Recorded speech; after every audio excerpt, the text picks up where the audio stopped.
Good morning, everybody. You are tuned to Computers 2K Now on the Nissan Communications Network. I'm Amnon, your host for the next couple hours, along with Gal. Good morning. Good morning. And Katie's here. Morning. Morning. Nick is here. Well, I'm back. And Spence is here. We're all here. It's all one big happy family. They are gracing us with their presence. And our number It's is like a Thanksgiving, except That's it. it's going to get out of control. Spence is going to say something that pisses me off. I'm going to get upset at him. I'm going to talk crap to Katie. It's going to be a real disaster. And then we're gonna fight and film it. Yeah, just stay tuned. I'm just gonna stand in the you're corner and all say you're, nothing. you're all turkeys. Well, thanks, Amnon. I thought you were bringing the string beans, Nick. Our number is What's that? 919-518-9773, Computers 2K Voice on Skype. And today's show is made possible by vMix Software and is sponsored by Tom Sinclair of Live Streaming Gear. Yeah, so now you can go edit. I don't want to Insult each other. Yeah, the vibes have changed. this Katie's past- killing it, from what I understand. Yeah, I did catch Nick up the other day or yesterday. No, the other day on my 3D printer stuff. So I'm still waiting for those other two. They were supposed to come in on Friday, but apparently what I got was free filament because of the Black Friday deal. So I was like, oh, okay, well, thanks, but I want the printers. So now I have to wait till Tuesday because they're like, oh, we separated your orders into two separate shipments. And it did label in the email. It said that this shipment includes the 3D printers. So I'm hoping that they show up on Tuesday and not just free filament, or else I'm going to be upset. Those printers you use, do they need proprietary filament? No, I buy the cheapest stuff on Amazon. Excellent. True they're- capitalist. They're I mean, I amazing. promised to ask, so Is it's there on the air. is there such a thing as a better filament than the other? Than Yes. another? Yeah. Really? Yeah. PLA plus. Well, no, it's not even that. There's different types of filaments, like you said, That's true. PLA plus, PEG, AM, whatever. There's a lot of acronyms, but it's the quality of making the filament because the cheap stuff, and it also comes down to the printer too, because a lot of people are having trouble with the more affordable printers. Where if there's any kind of moisture in the filament, a lot of people talk about how they have to dry the filament. And if there's moisture in the filament, when it goes through the heat bed, it will make air bubbles, and the air bubbles will pop, and then it will mess up the print. I haven't, knock on wood, I haven't run into that issue. I don't dry my filament. I should, but for whatever reason, I don't know if it's just like the printer is amazing and it just takes care of it itself, or the conditions are fine, or I've been lucky. I don't know. I've never run into that issue, but it's a very No, common issue. It's undoubtedly your printer. I mean, that's the reality. I've got a very cheap entry level. I have an Ender Pro 3. It's a couple years old. I actually over dried. No, that's probably not proper English.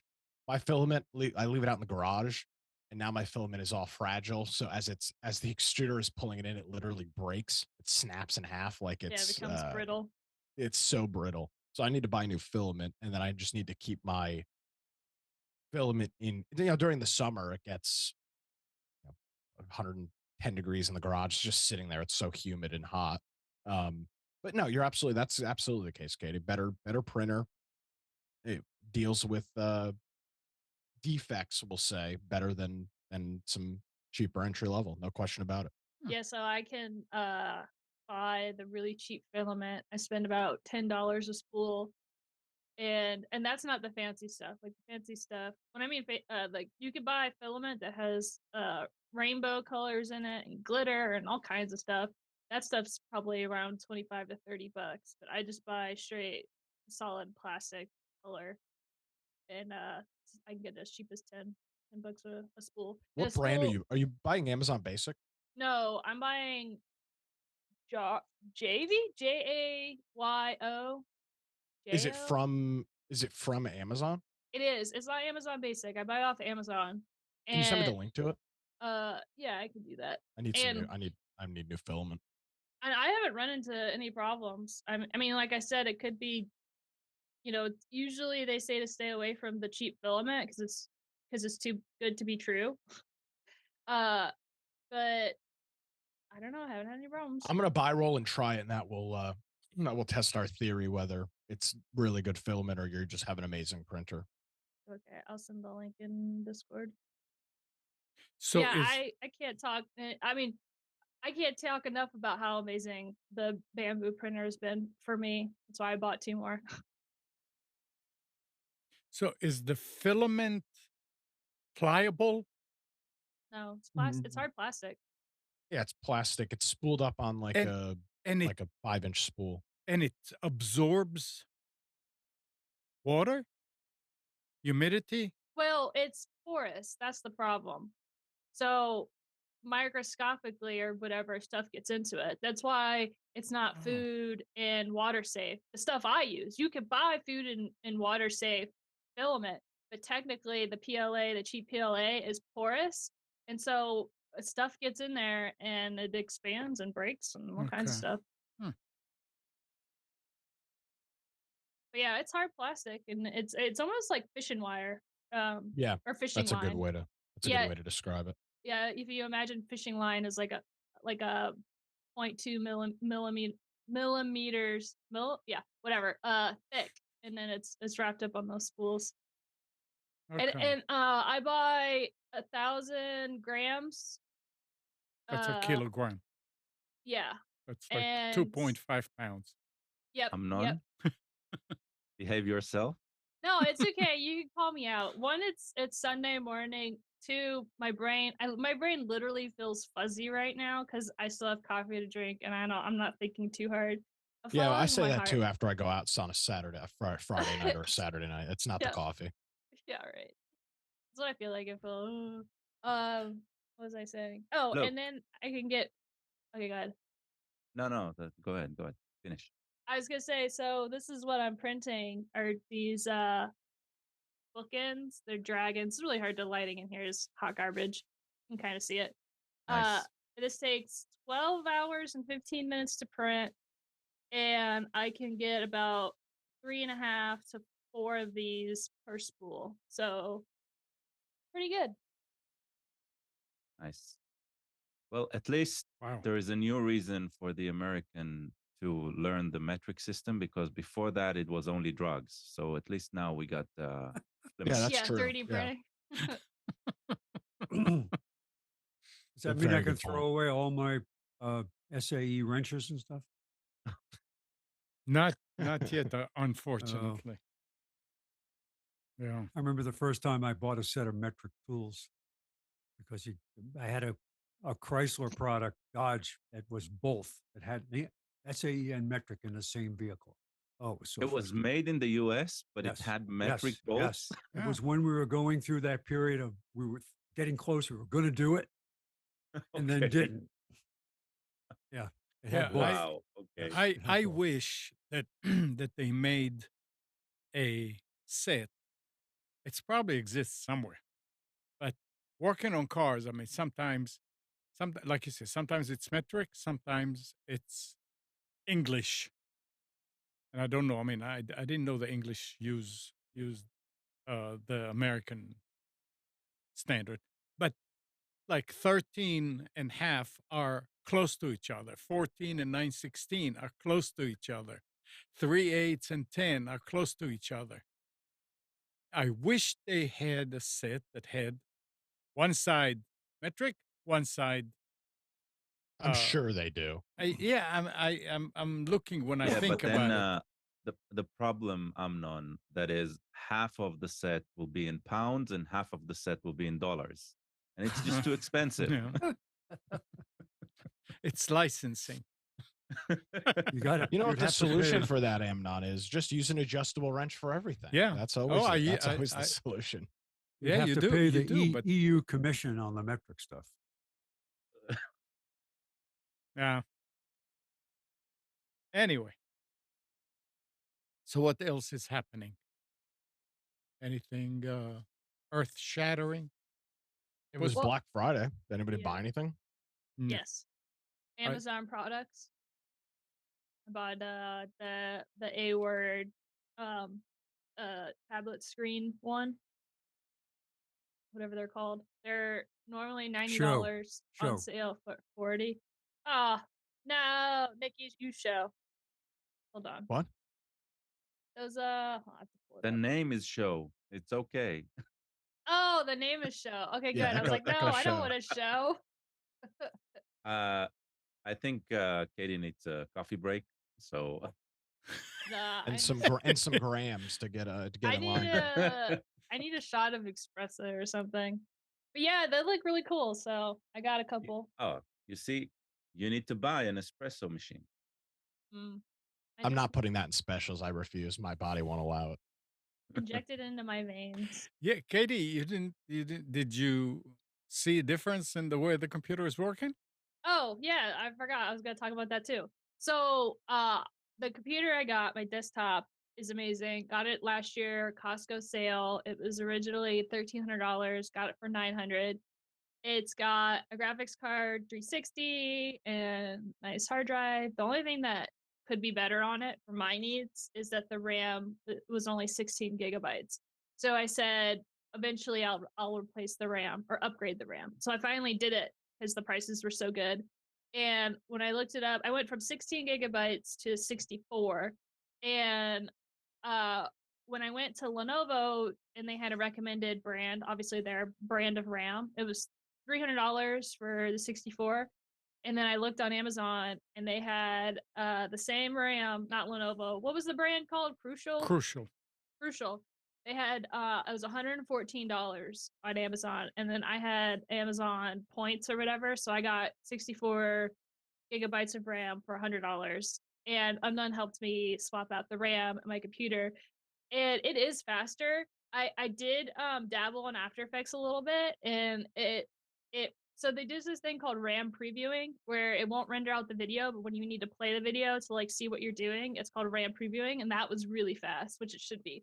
And then after that, I was like, I need to get out of After Effects because when I'm on vacation or when I'm on holiday, I don't want to work on work stuff. So I will give you a more detailed report next weekend because all this week I'm going to have to work on this really big video for work.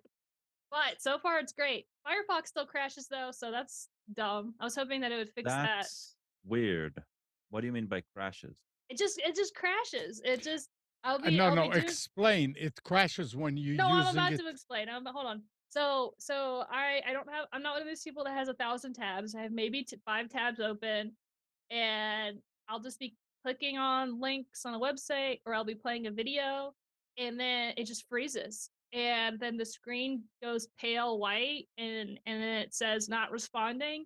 And then I have to crash it because it just sits there. Plugin. That would be my first thought. What plugins do you have installed? I have Control Shift A will show you all of them. Control. I didn't know that. A. I've got Add-ons. A for add-on. Chrome Remote Desktop, which I don't know why I need that. Disabling Remove that. Yeah. Okay, what else? Disable JavaScript. That's fine. Docs after dark. That's dark mode. Yeah, there's a better one. Okay. Okay. iCloud bookmarks.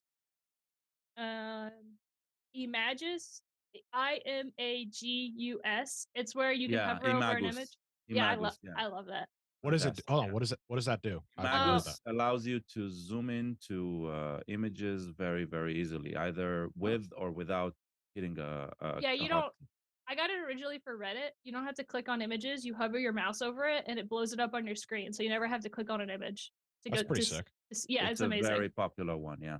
Keepa, Keep, uh, of course. Yeah. Microsoft Power Automate. Okay. Okay. I could remove So this.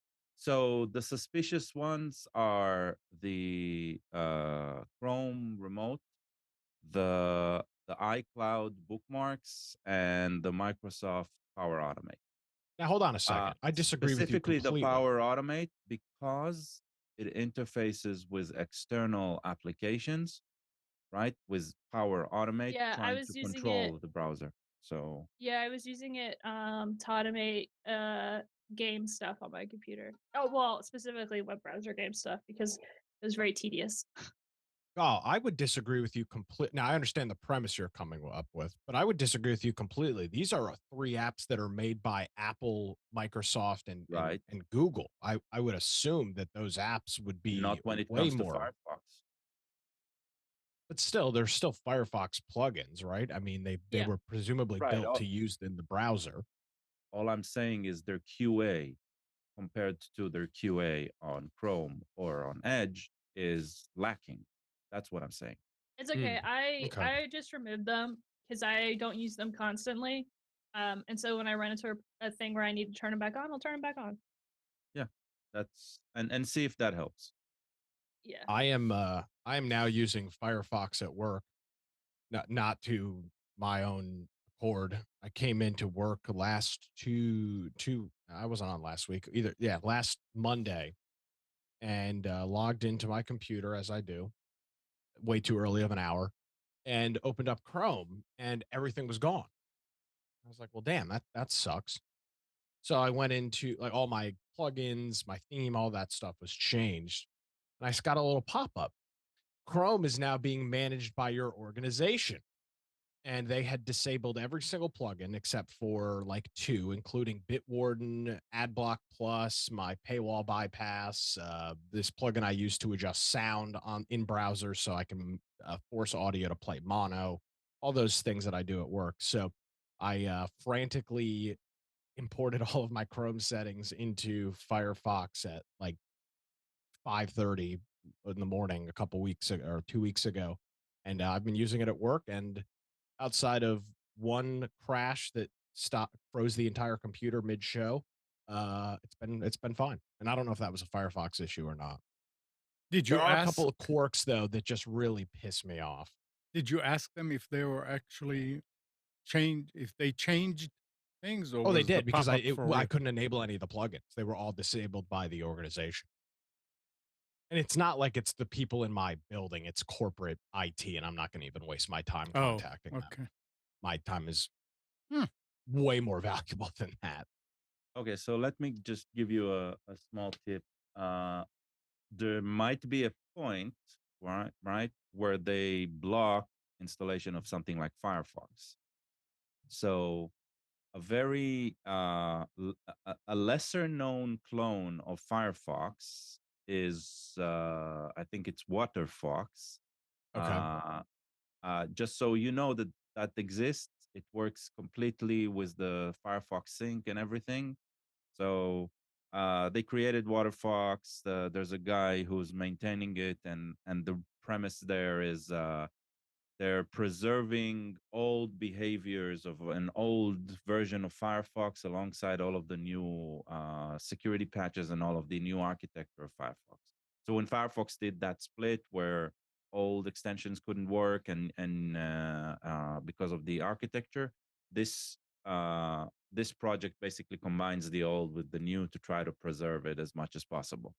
For a Gotcha. while, until that was blocked as well at my workplace, I would use WaterFox because Firefox was blocked from installing.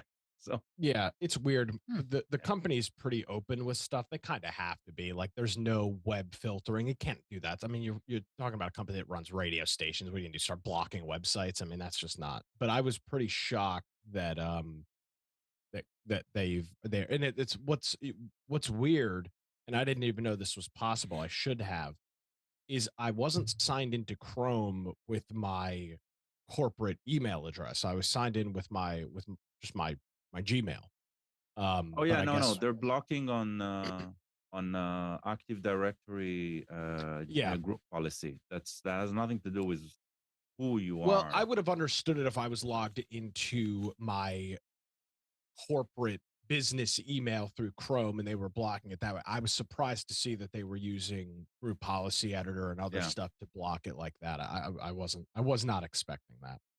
yeah, no. The group policy controls the browsers. The only one that does not automatically get controlled is Firefox. It can't be today, but it requires the administrators to do some extra work in order for group policy to be effective there.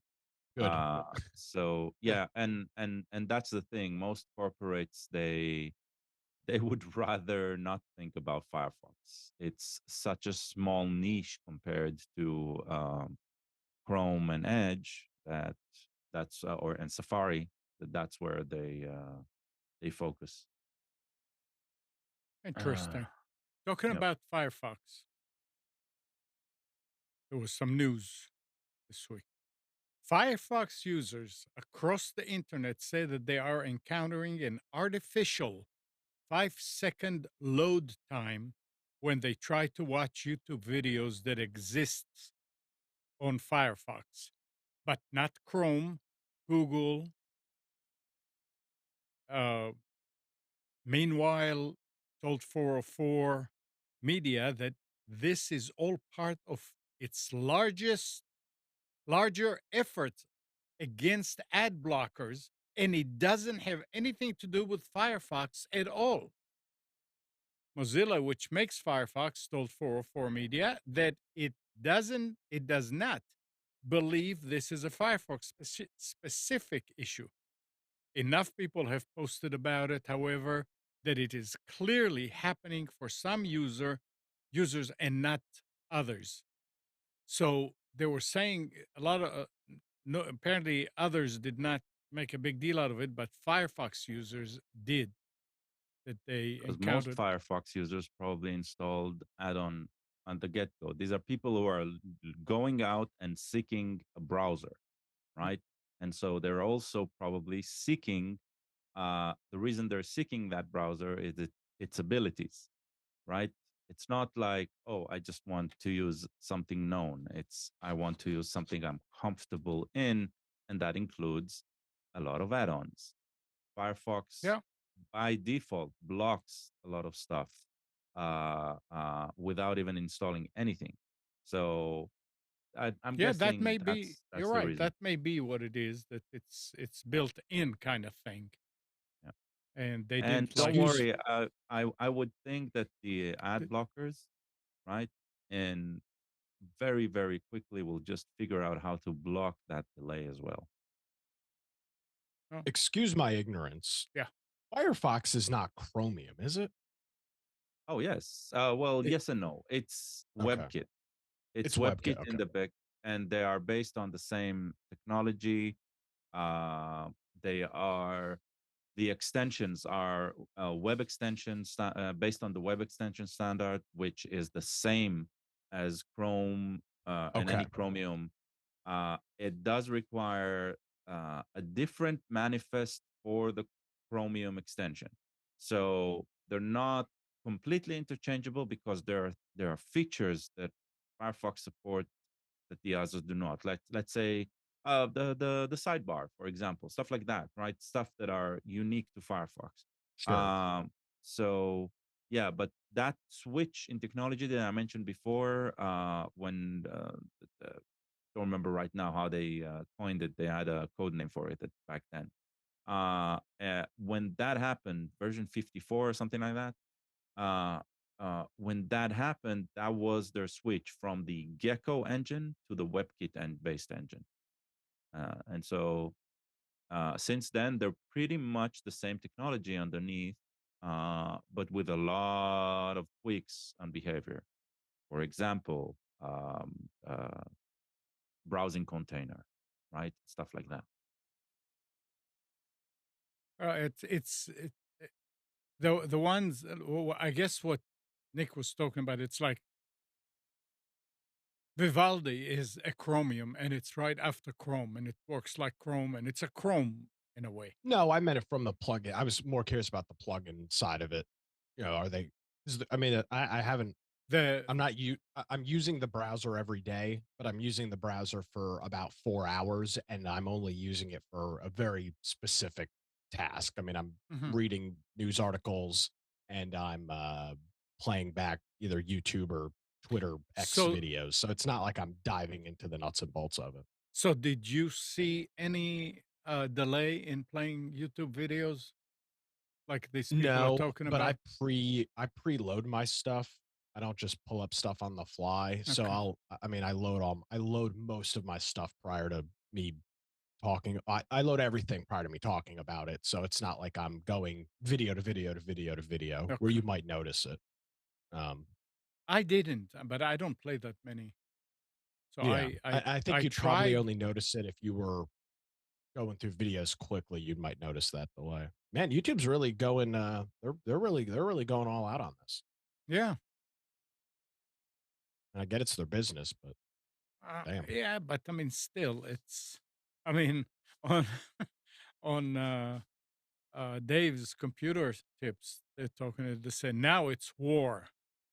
They were telling us not to do this, Yeah. not to, which is okay, but now it's war. Come on, getting something for free. What are you now? People that are paying.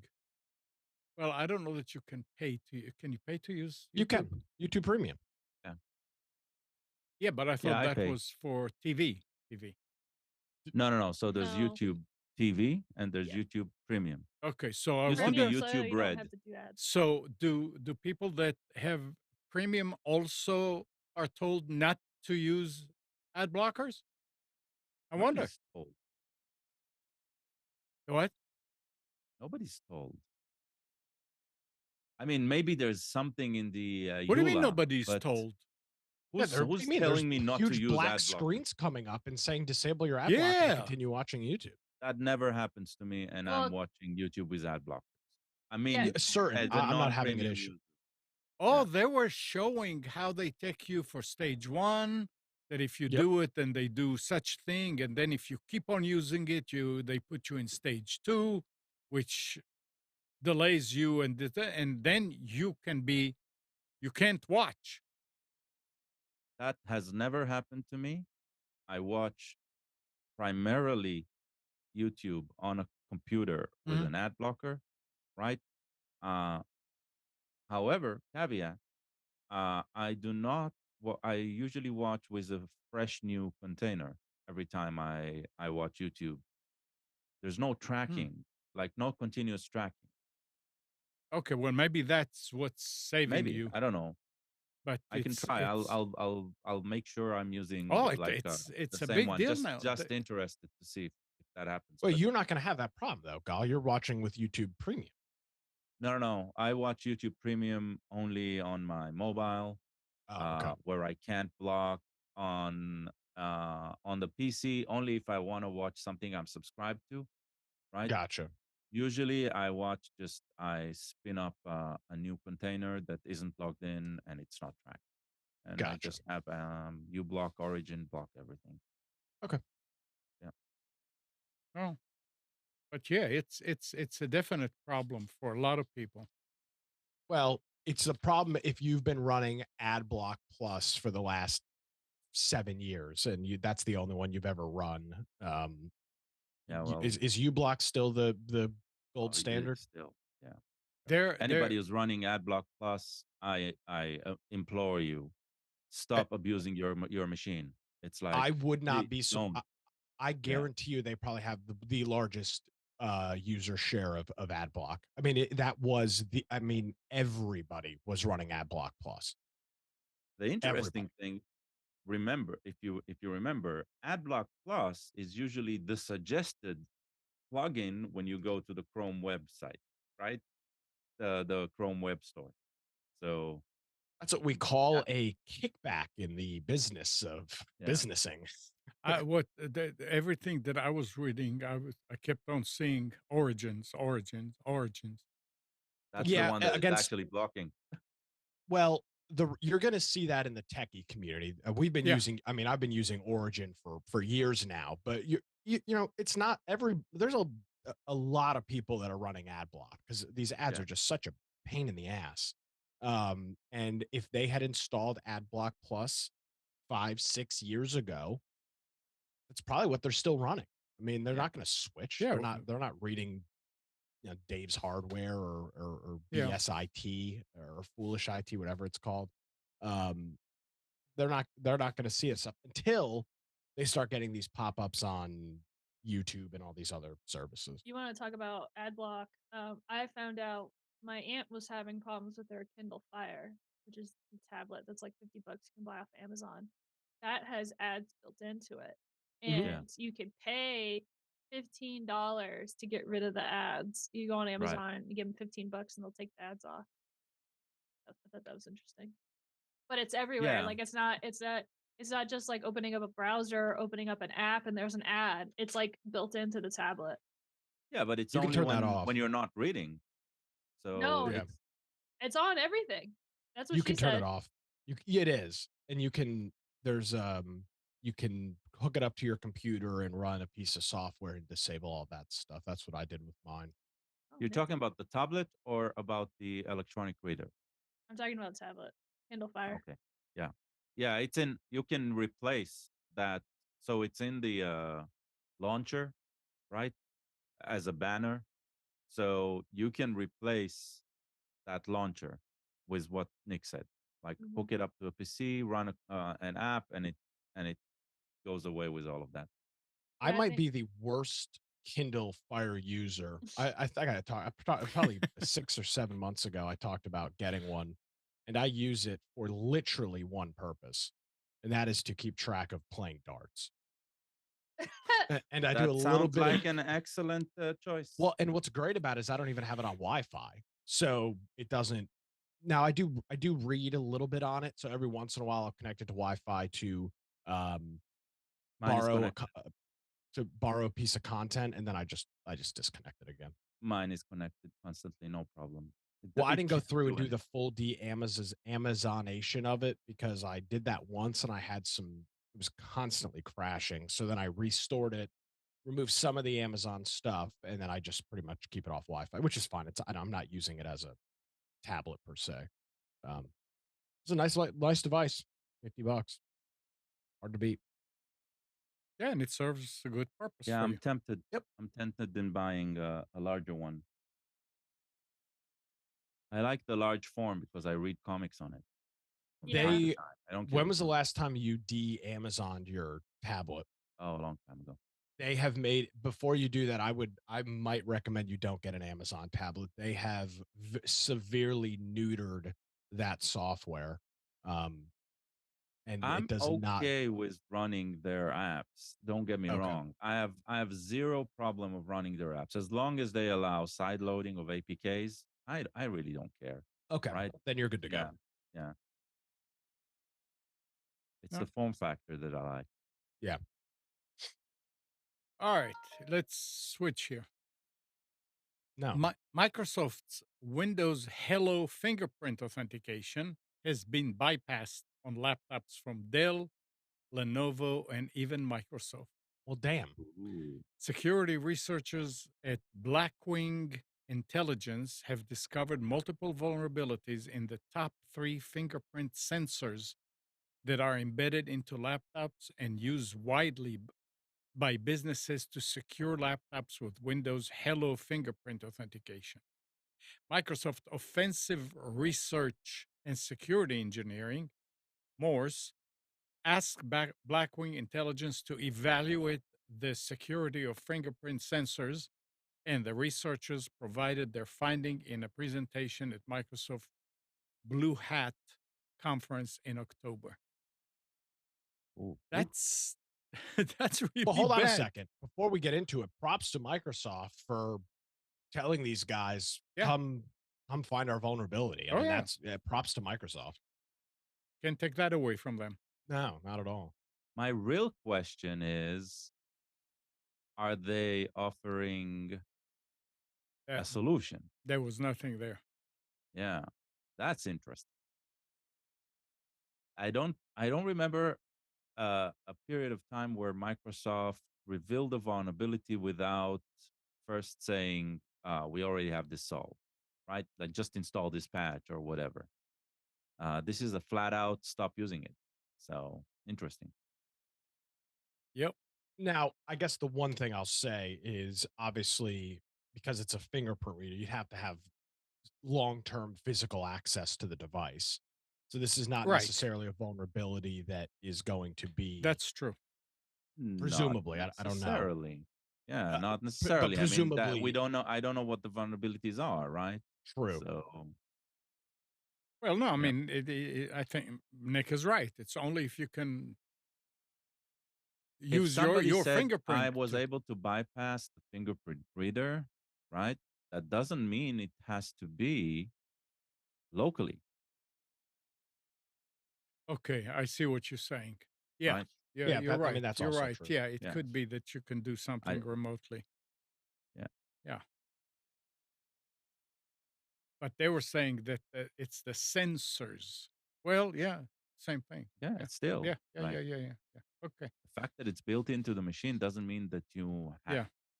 But even then, like the one reason you chose to use the fingerprint sensor is because of the convenience, right?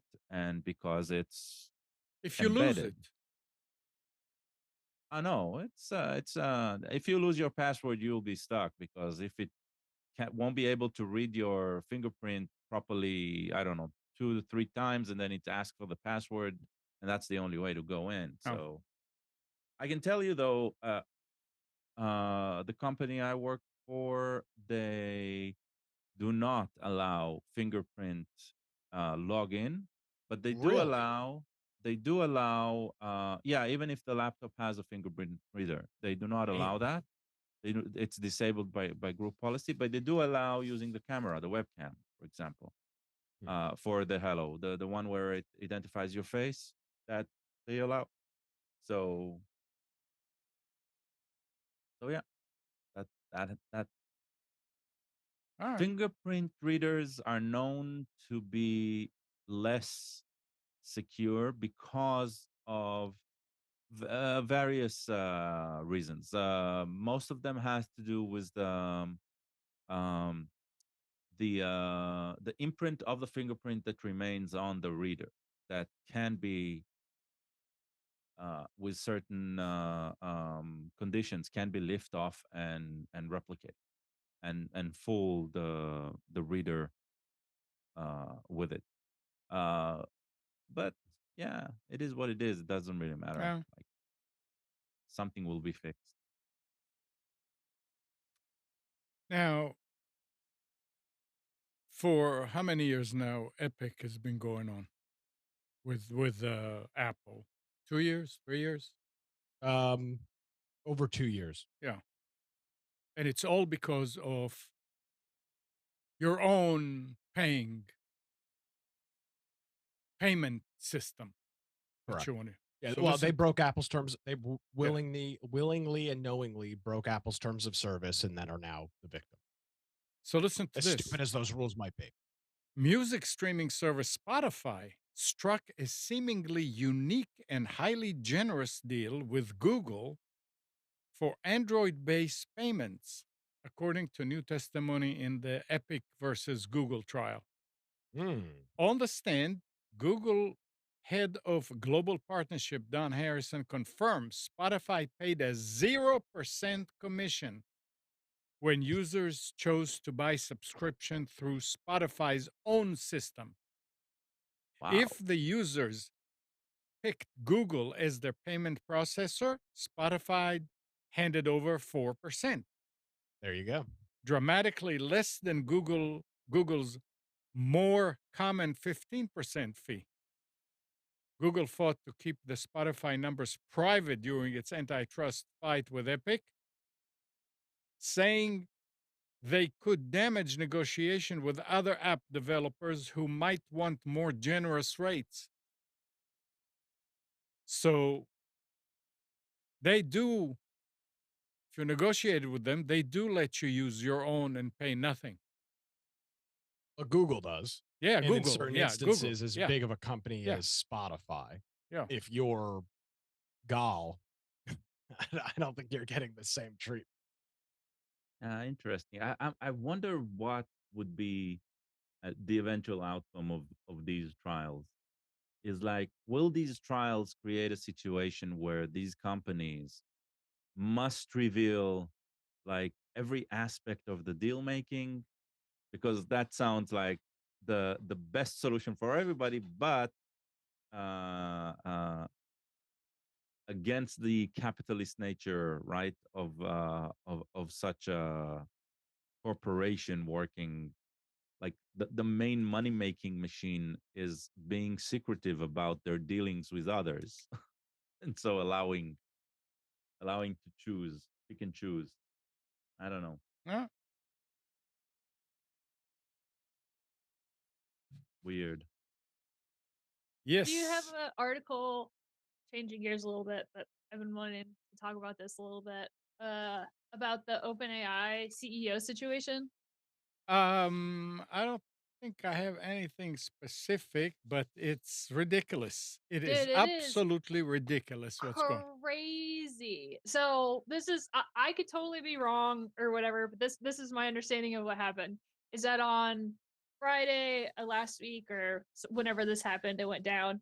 The board it decided to get rid of the CEO. What's his name? Sam, and they got rid of him and instated uh another CEO who was part of the co-founders. I don't remember her name, but it was a woman. Yeah. And she was CEO for like a day. Then they got rid of her and got somebody else.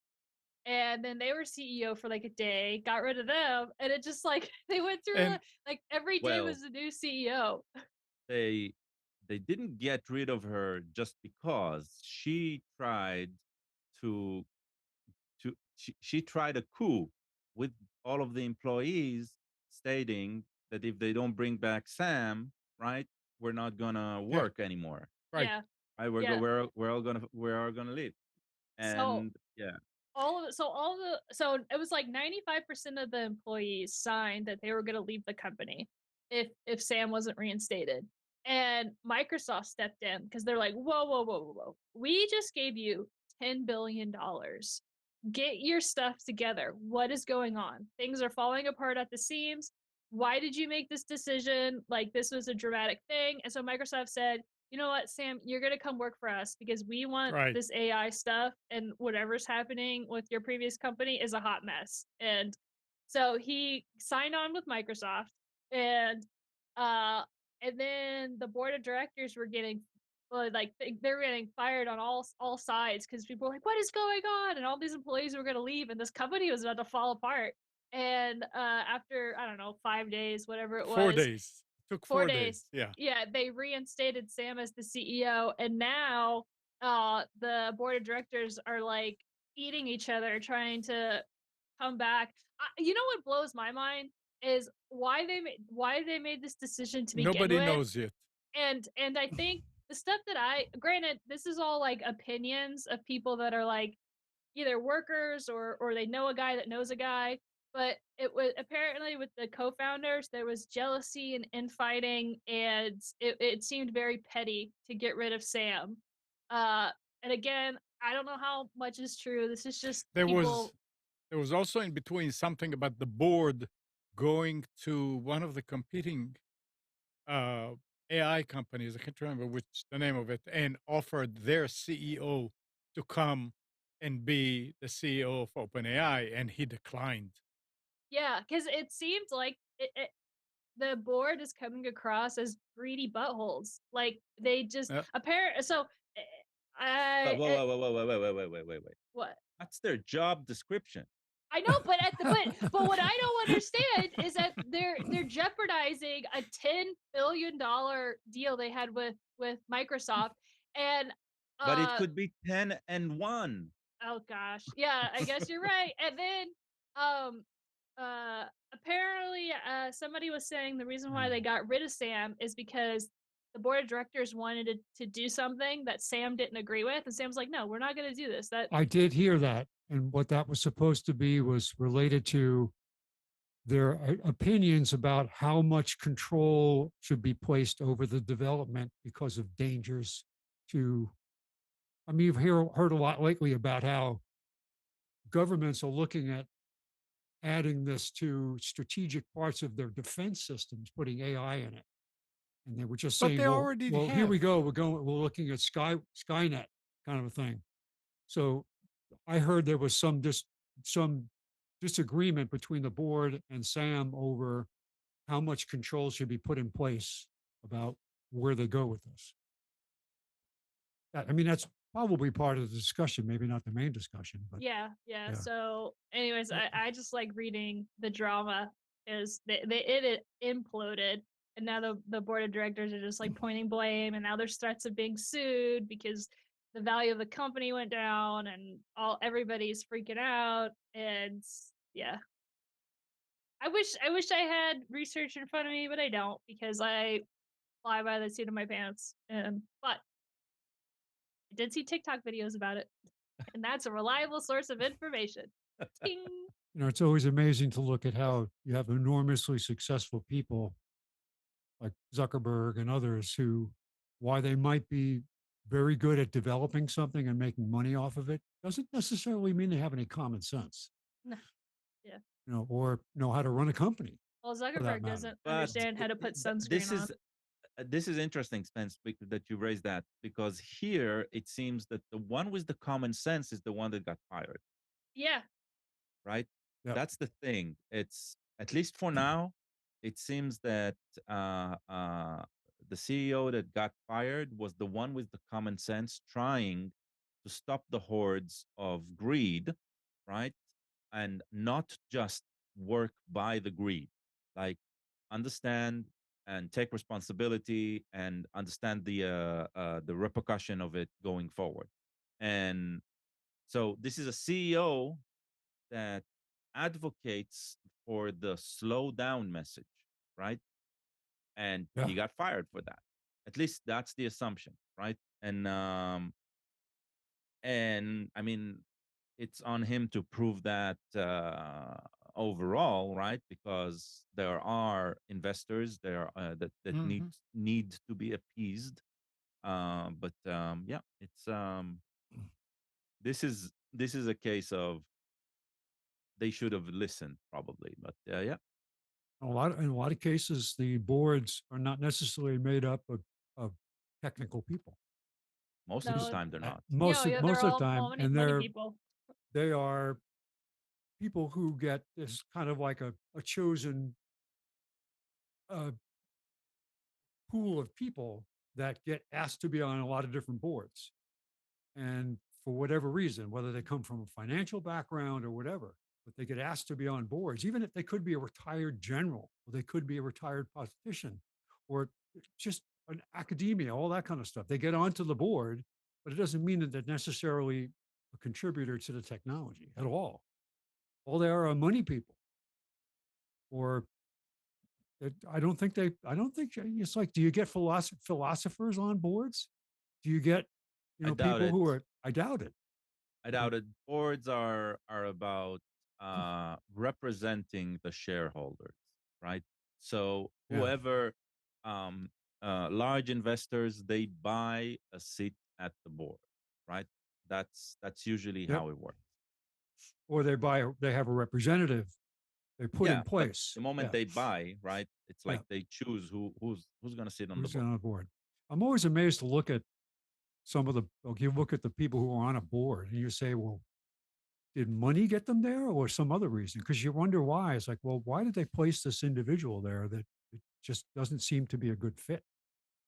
But Yeah, it's usually money. Anyway, Nick, you ready for specials? Nicholas? Sorry. Yes, absolutely. All right. Let's see here. All right. So I have Cyber Monday on here. um, but we were kind of discussing this in the pre-show. Black Friday essentially started about 2 weeks ago. and it all is just kind of one big thing now. It's about a 3 or 4 week period of time where things are just on sale. So this is a live look at a local, looks like a Best Buy, perhaps. People fighting over 49-inch Samsung televisions, probably a couple years old, but just a good look of commercialization. Yeah. All right, let's dive into it. I've got some interesting things this week. Starting off, this is a really cool laptop. This is the Asus ZenBook. It's 14 inches, but it's a 21.8K resolution. So you're getting a screen that is 2880 by 1800. So it's much larger, well, not much, yeah, significantly larger than 1920 by 1080. So you're getting essentially a half 4K display, a 2K display on this laptop. It's running an Intel Core i, oops, look out of it, an Intel Core i5 13500H. Gall, 8 gigabytes of RAM. I don't know how they could sell a computer Yeah. with this spec So with weird. 8 gigabytes of RAM. That's ludicrous to me. A 512 gigabyte SSD. You can upgrade the RAM, but it's freaking annoying that it comes Yeah. at 8 gigs standard. Especially since I would assume the only reason you'd be buying a 2K display would be doing something that would require either whether it's photo editing or something else, it's going to require some memory. You're not just buying it to watch YouTube videos, I would presume. Mhm. It's an OLED, which is cool as well. 499, normally 799. So you're getting a pretty good deal on that. That is only available for, well, um, I don't know. So it's part of their Cyber Monday deal. So get it in the next day or two. That's available over at Best Buy. Also, over at Best Buy, it's a pretty mundane television, maybe good for a spare bedroom or something like that. 55-inch Insignia, that's Best Buy's brand. It does have a Fire TV built in, so that's why it'd be nice for a spare bedroom or an office. You don't have to buy another device to hook up to it. It'll just do everything in one package there.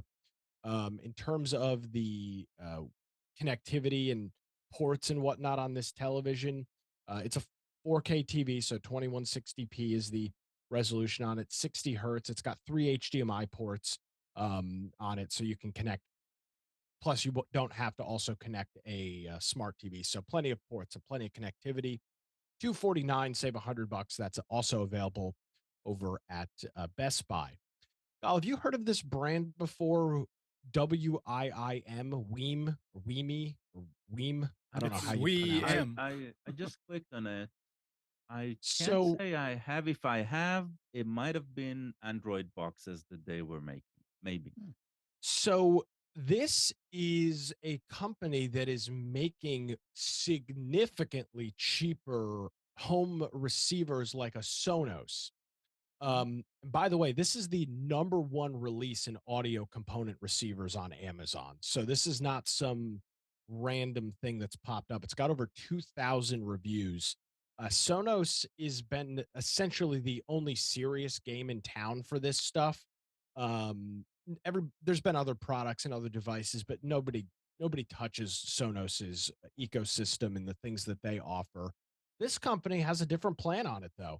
So this is the Wii. I'm just going to call it the Wii Pro Plus, and it is an audio receiver that you connect to your home internet either via Wi-Fi or LAN, and then you can connect it to a series of um, audio receivers. So in terms of the ports and connectivity on this, you have a stereo line in, so left and right RCA, a stereo line out RCA, plus SPDIF in and out, coaxial out, and then there's a port where you can do some triggering with it as well.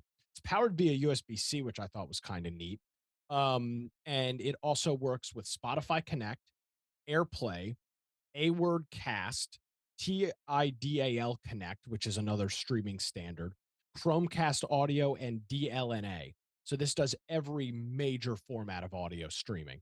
Um, you buy this, you connect it to your home sound system, you get multiple of them, and it is significantly cheaper than what Sonos and some of these other companies have available. If you don't need all of the ports and all of the connectivity, You can actually get the regular Pro version, which I believe supports all of the same major features. I actually don't see what the difference is between that and the Pro. Um, I'll research that during the break. Um, uh, maybe it's the AirPlay functionality. I'm not sure exactly. But yeah, you can check out these different units. They're available over at Amazon. The Pro Plus is 175. It's on sale. Normally 225. So you're getting a really good deal on this, and a lot of folks have been looking to jump the Sonos ecosystem. This would be a way to do that. So check it out if you're in the market. You know what you need. That's what's going on over there. This is a Eris surfboard. This is a buy your own modem, bring it to your cable company. This is one that supports 1.2 gigabit. It's DOCSIS 3.1, and the companies it works with are Comcast, Xfinity, Cox, Spectrum, and other coaxial based ISPs. Most of those guys will charge you 10 to 15 to maybe even $20 a month for a modem. So you buy this, and within a few months, maybe a year, depending on your cost, you can very easily recoup your costs, and you don't have to deal with their equipment. This is just a modem. This is not a router. So if you have a modem router combo through your ISP and you're looking to switch that, you're going to have to buy the modem and then a separate standalone router. But this does support up to a gigabit through Cox, Spectrum, and Xfinity. So, and it's a Amazon refurb renew, likely probably just an open box deal. Normally 140, get it for 99 bucks. That is a really good deal over at Amazon. This next product is something that you need to buy this version specifically. There is a guy, and Spence probably watches him, Project Farm, on YouTube. He has tested this specific battery pack, the Noco Boost Plus, against devices that are literally 10 times the cost, and has found that this battery pack outperforms every other group in the market. This is a lithium booster. You know, your typical, you have jumper cables in your car. That's only great if you're around somebody else with another vehicle and can boost. This thing is unfreaking believable. This thing will start a diesel engine without a battery in it, literally a wood block battery. It is so incredibly powerful. It's normally pretty expensive. 130 is the normal MSRP. It is on sale on Amazon now for 79.96. It is the number one bestseller in jump starters and has over 92,000 reviews at 4.7 stars. I Wow. don't have this model, but everything that I have watched on it, dozens of reviews. This is the best lithium battery jump starter that you will find. 1,000 amps is amazing. It's freaking unbelievable what Yeah. they can pull out of this thing. After we're done with specials, if you want to talk for a few minutes about this technology, I learned some interesting things about you. People say, "Oh, this is We also can talk about it yeah. after. Yeah. Yeah, let's using do it as that. using it as a like a battery pack for charging devices." It's Interesting. very different than the typical one. I'll explain. So there's a whole bunch of these. You can get cheaper ones. I've got one that was probably like 40 bucks. I've been happy with it. It's saved my ass a couple of times. This one is definitely one though that you could start a completely dead battery, months of a dead battery. This thing will start it. So this is available at Amazon, 79.96. Good Christmas present for I would say anybody. If you drive a vehicle, Yeah. male, female, young, old, it doesn't really matter. It's You cheap can enough check to that get a out. couple of them and spread them around. Yeah, no question about it. Save your ass big time. Here's a cool little device. We talk a lot about Plex and some of these other home applets and things like that that you might want to run. And most people don't have a quote unquote home server or a spare computer that they're running. So here's a good way to really get started. God's probably going to shoot me. This is a Synology 2-bay disk station. It's a simple little 2-bay NAS. It does have dual LAN, which I thought was pretty cool for this price point. It's normally 299, and you can get it on sale for 254 or 255 over at Amazon. It's only got 2 gigs of RAM. That's the downside of it. It's not the fastest unit in the world. But this is a really great start to getting in. If first of all, if you need home storage and you're looking to maybe back up your computer, looking for a way to back up, you're supposed to have 3 backups, or you're supposed to have two additional backups. Your 3 versions of something. What's on your computer, an in-home backup, and then a remote backup. This is a relatively inexpensive way to get a home backup. Plus, you can run apps through Synology's app market, like Plex, like Docker. You could even run Home Assistant on this thing. Um, it's on sale for 255. No discs, but it is 2 bays, so you can mix and match your drives in there and get a pretty, you could easily get 10, 20, even 30 terabytes worth of storage, depending on how much you're willing to shell out for drives, um, over at Amazon. This is also the number one bestseller in network attached storage devices at Amazon. So lots of folks buying this as well. Um, Here's a Microsoft Windows key from Woot, which is Amazon, 25 bucks. So Windows 10, install it, upgrade it to Windows 11, you're good to go. Um, no, nothing crazy there. Yeah, Just you a don't get the Windows. box like it shows. Don't, No, it is know. digital only. Yeah. And it could, it might not, but it could take a couple days to get the activation key. So keep that in mind. Most of the time it's instant, but they do give themselves a couple days leeway.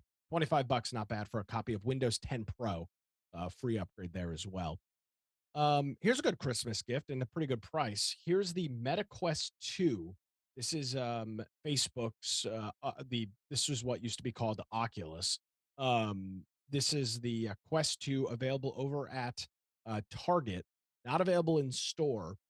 249, so you're saving $50 off the top. Plus you get a $50 Target gift card when you purchase it. So you're essentially getting it for 200 bucks, using a little bit of girl math there. 200 bucks, 200 bucks. Got a nice chuckle out of Katie. Yeah. 200 bucks there. Plus you get the $50 gift card. Target does a lot of this stuff around Christmas with electronics. Apple Watches, iPhones, video game consoles. You'll get this gift card on top of it, which then you of course can use to buy other things as well. It does end Monday, so get it now if you're going to do that. And then And I wait a just have second. these Wait, two. wait a Yeah, second. Where is 128 gigabytes stands in the VR? that's fine. Okay. That's Yeah. totally Okay, fine. that's all. Yeah. I want to add That's the to storage for the games you download. yeah, Okay. you It. download on the thing. So Yeah. this is half. There's a 128 and there's a 256. It Okay. just means a few less pre-downloaded games. Yeah. Okay. So No, yeah, no. So it's fine. okay. It's yeah. Keep going. Yeah. Oh, I want to add for anybody that is looking into getting into VR development, the Oculus, or I guess in this case the Meta Quest, is very easy to develop for. Because if I can do it, you can do it. That's all I gotta say. So if anybody's interested in developing VR games, which is really fun by the way, it's really cool to make a game or make something and then put the headset on and it's like in the headset. That's insane. Anyways, continue. Yeah, I don't know if I have the Quest 2. I need to buy a new headband for it. I broke mine. So yeah, you can check this out over at Target. Really good deal on that. And then finally here, I just have 2 links. Govee, who makes a phenomenal, phenomenal devices, water sensors, temperature and humidity sensors, smart lights,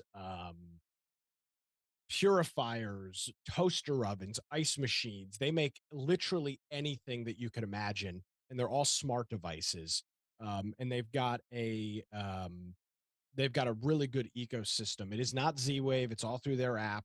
So take that for what it's worth. But they make, I mean, hundreds of product things you didn't realize you needed. They make.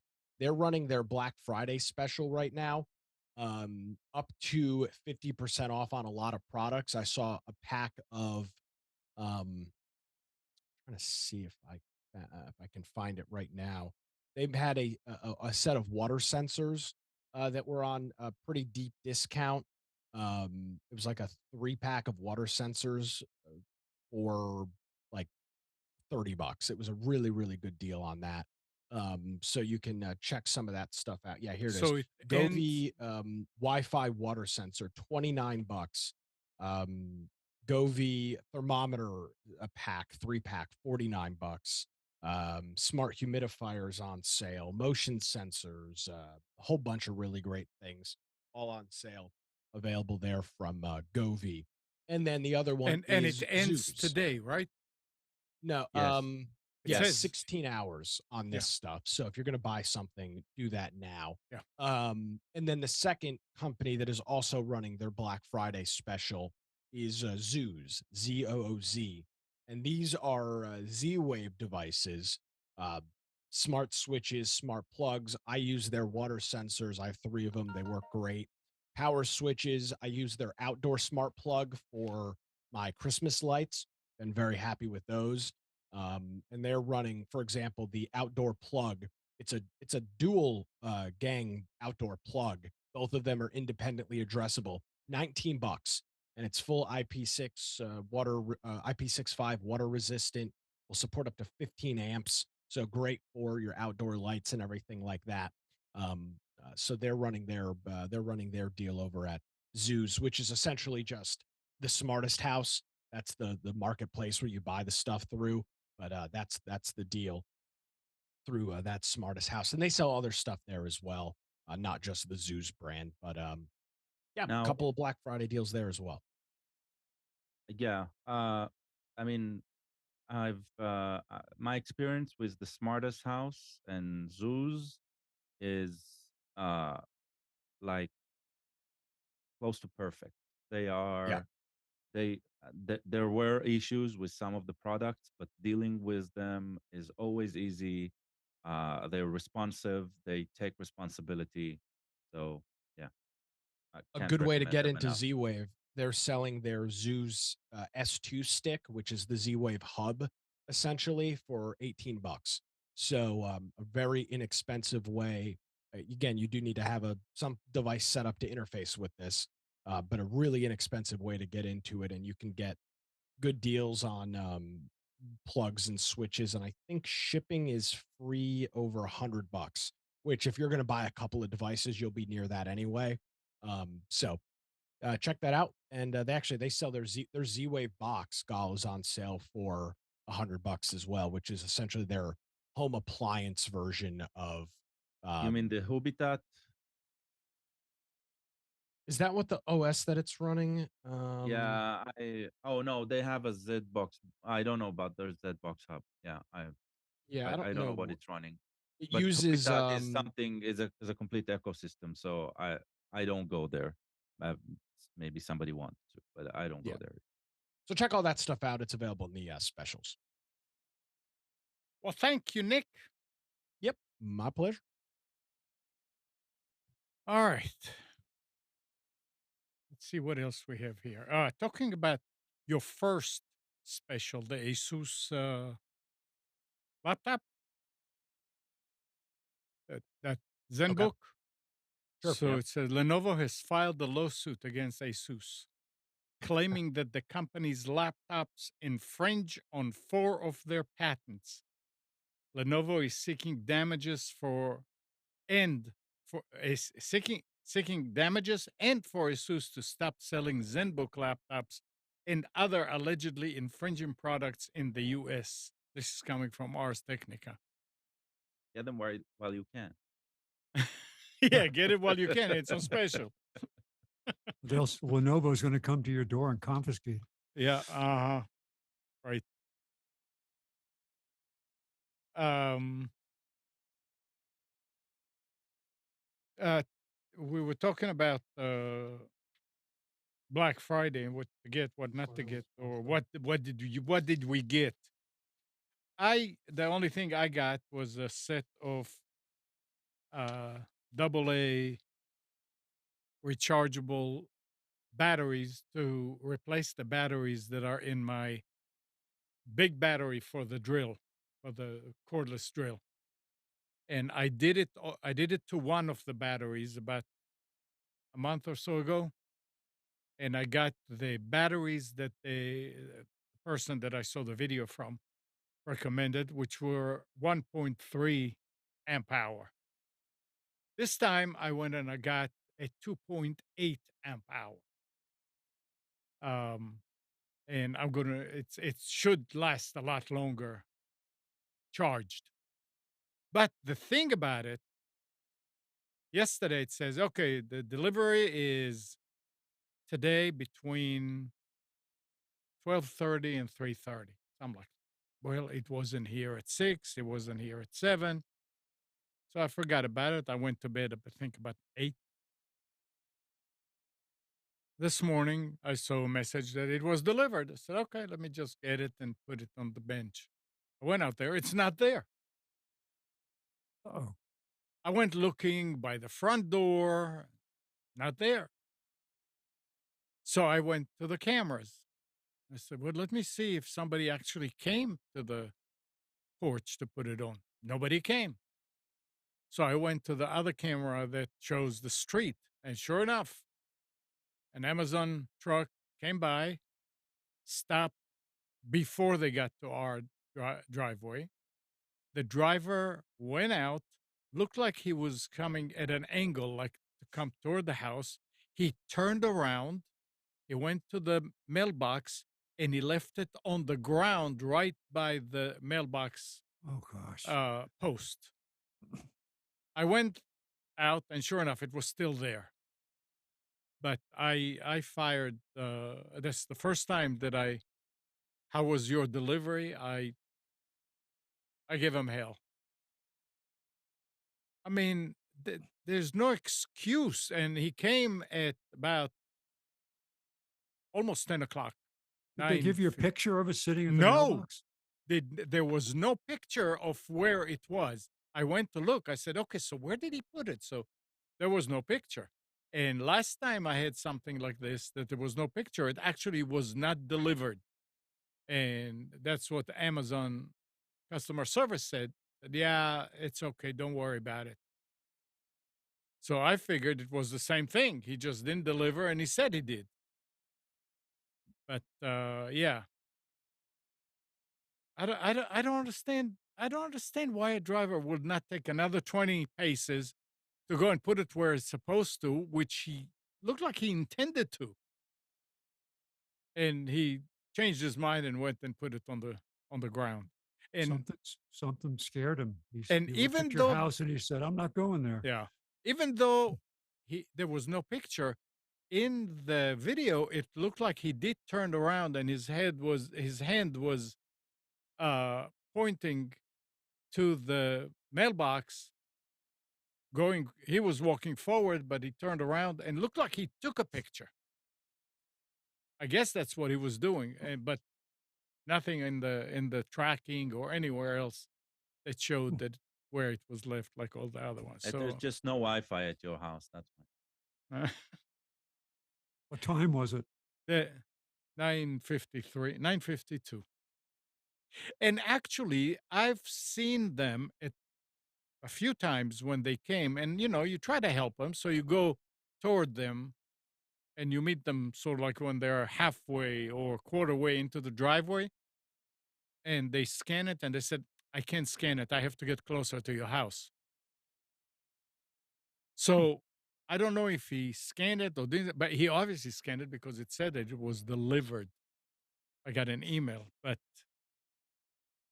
I don't know. You said Wi-Fi. That reminded me of this.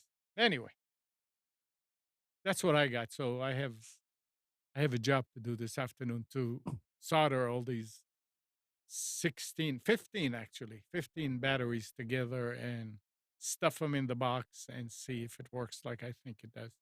Mm.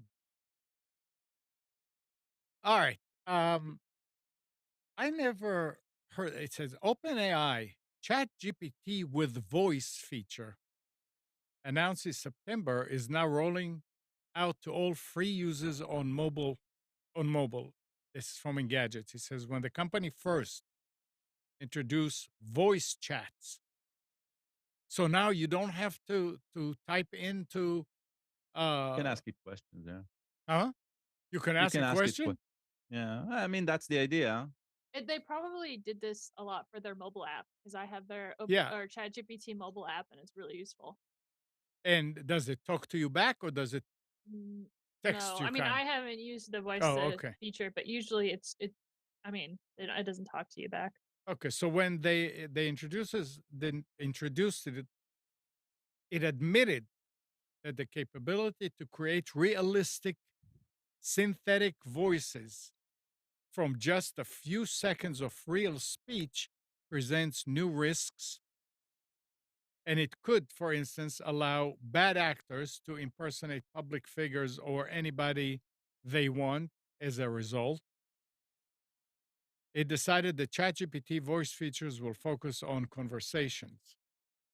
It's powered by text to speech model that can generate human like audio from just text and a few seconds of sample speech. Here's a OpenAI, what? sorry, you just reminded me of I was reading a Reddit thread where it was a radio personality out in California who has been at the station for 10 years or whatever. They recently let him go and his voice was replaced by AI and he Good. was asking the lawyers on Reddit like can he do anything about it? Like cuz uh he didn't agree for them to copy his voice of AI. Obviously, they didn't want to pay him. And so it was really interesting to read that they're using AI software, companies are using AI softwares to copy, in this case, a radio host so they wouldn't have to pay him. So, does the radio host own the right to his voice? And what is it in his contract? Like, talk about AI voice stuff. So this is interesting because even if it's in the contract, right? If he was unaware that it was in the contract, then that's for the courts to decide, and it's not necessarily that he is in the wrong here. Uh, Also, does the contract state that it goes beyond his employment? Yeah. True, true. That's also part of it. But I mean, the entire SAG-AFTRA uh, ordeal, which ended the changes that were included in the new agreements there uh, are specific about likeness and AI generated content based on the likeness of the actors signing contracts and all that. That was that was included there. So we are now entering a world, right, where any creative, basically anybody in the creative world, business, in the creative business, right, now needs to think about how their work is going to live on, even if they are in the public domain area, right, where they do not license their images for use by others. That does not mean AI has free reign. So we're getting into this new world where we're going to treat differently whether a machine has access to your work and can recreate it or whether a human can do that. That's a very strange, bizarre new world that we're in.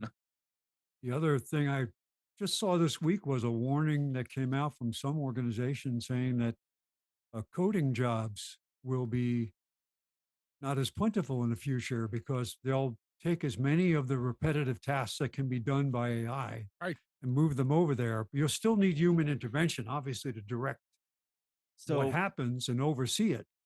But it's the so same. So there's concern now that when I heard Mike Rose specifically talk about this to say, well, they used to say, oh, well, if you lost your job in an automotive plant, go learn how to code, right? So now yeah, I um, I know it's still too early to say what's going to happen. These are just warnings they're talking about. so I But heard an AI expert explaining it this best, right? We need to understand that what we're seeing today with AI isn't as earth shattering as it is described because we need to remember what are the sources and how this is. So right now we are in a very litigious AI era. Okay. Everything about AI right now is about stolen content more than anything else. There's nothing new being created. And that is paramount to understand. AI cannot create out of nothing, cannot come with new ideas. Not really. It Yes. can bake things to look very similar to something that we would accept. And that does not mean it can replace the creative. What it does, what it can replace the mundane, right? And that's what they were saying. Yeah. Right. And you're right there, but in order, so let's put it this way. Nobody hires a software engineer, right, to write code that has been written before. What we do see, let's say there's going to be a lot less creative coders that work in IT. They're not going to be as unique as they as it used to be, right? If I did some IT work and I was relying on scripts that I would write for myself, then now a new guy in IT with not a lot of software development experience like me, right? He could be up to speed to my skill levels really, really fast, right? Katie described to us once like tasks that she found she could make very, very fast with the help of AI and tools that exist today. She created some scripting around a website, Power something automate. that, right? Yeah, something that for me to explain to Katie how to do it with the skills that I know, right? It would take me a lot of time. Katie found a shortcut to that got her there really, really, really fast. Will that replace people like me? Not yet. We're not even close Oh, to that. they weren't implying that they would be replaced. They're just saying is that the mundane. Yeah, And but not the another warning went out about the legal profession to say that briefs, these things that are written, can be AI is perfect for organizing and writing these long documents. And they're saying the paralegal world is going to suffer from this because they're the ones that would organize all this stuff. So you won't need as many people to put together, like say you need a specific lawsuit that's been tried before, where a lot of the boilerplate is there. They would go in and cut and paste and put it together. Well, they won't have to do that anymore. They might be there to review it, but exactly. Exactly. No, I completely agree. I yeah, completely agree. It means now that a paralegal is going to be busy with a lot more reading than writing, right? Um, uh, there's also the other aspect. AI doesn't know when it's right and when it's wrong, right? It needs guidance, and so that's why a lot of the stuff that comes out, while for the layman it looks like, whoa, that's completely amazing, right? When you take the expert in, when you put the expert in, says this is complete rubbish, right? This is not how you write a brief, or this is not, or the facts are completely wrong, stuff like that. So that's why I'm saying we're not there, but you're completely right. It is effective. It's an effective tool, and we're going to use it.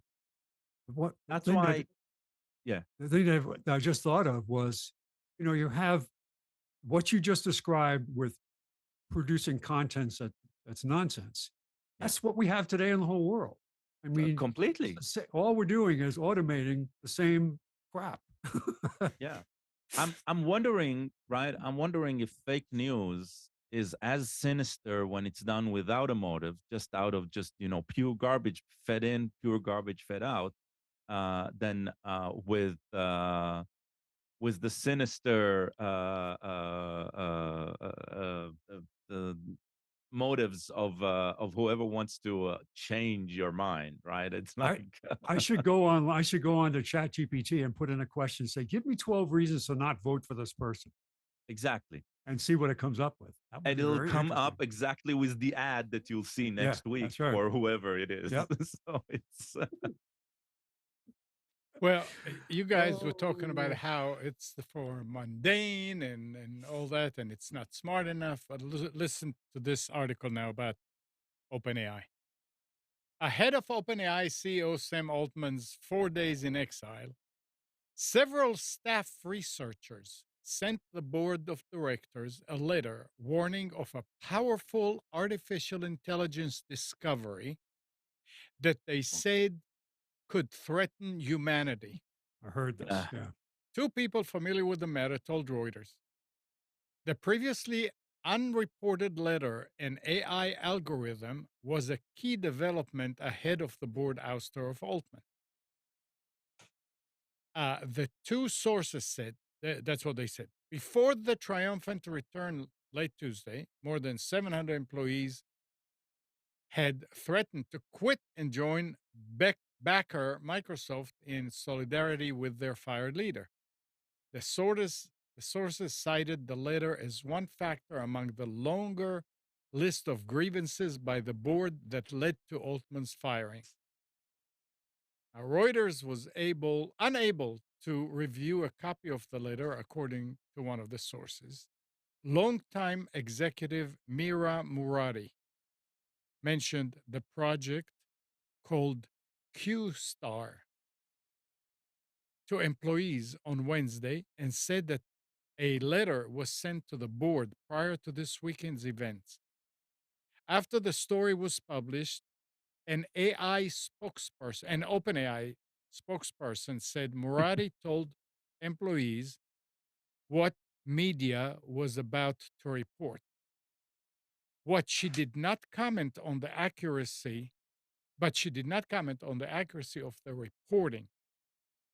The maker of ChatGPT had made progress on Q-Star, which some internally believe could be a breakthrough in the startup search for superintelligence, also known as artificial general intelligence. So we have something new. It's not AI, it's AGI. No, AGI is ChatGPT. Okay. ChatGPT is a very primitive form of AGI. All right. And one of the people told Reuters OpenAI defined AGI as AI systems that are smarter than humans. Given vast computing resources, the new model was able to solve certain mathematical problems. It's not that hard to be The smarter person Yeah. said, wait, That were solved previously. Nothing new. well, Let's be I mean, they're clear talking here. about Q-Star. That's the first time I hear about They're talking Q-Star. about speed. They're not talking about anything. All right. Look, Well, it's fine, but let me finish it. Though only performing math on the level of grade school students, acing such tests made researchers very optimistic about Q-Star's future success. okay. All right.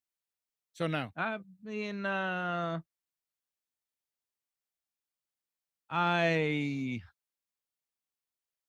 don't know where to begin.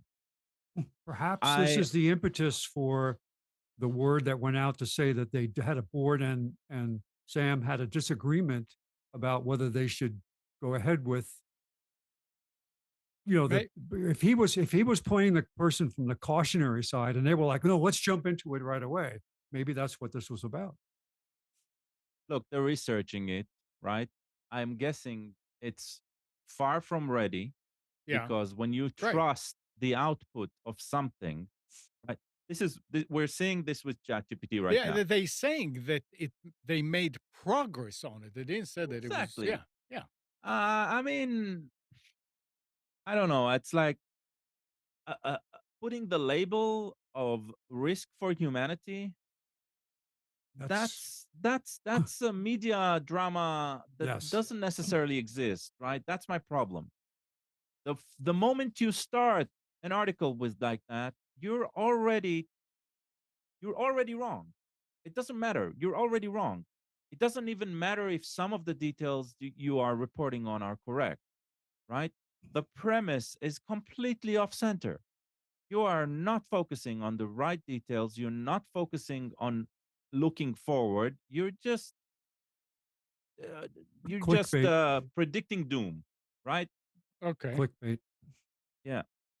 So So that's my problem with it. it would be interesting to know, have a copy of the study or whatever they were shown just for fun to see how different people interpret it. So interesting. Yeah, it is interesting. Yeah. All right, now a little on the lighter side. nVidia is facing legal action in the US for theft of trade secrets from a German automotive company, which alleges its ex employee made an epic blunder of showing something he shouldn't have when Wait. minimizing a Epic or NVIDIA? Huh? Epic or NVIDIA? No, NVIDIA. When Sorry. minimizing a PowerPoint slide at a joint Microsoft team meeting both companies were attending. Why? Did Epic do that too? No, you said epic blunder. So I said epic Yeah. or NVIDIA. Oh, no. Yeah, no, as in Epic.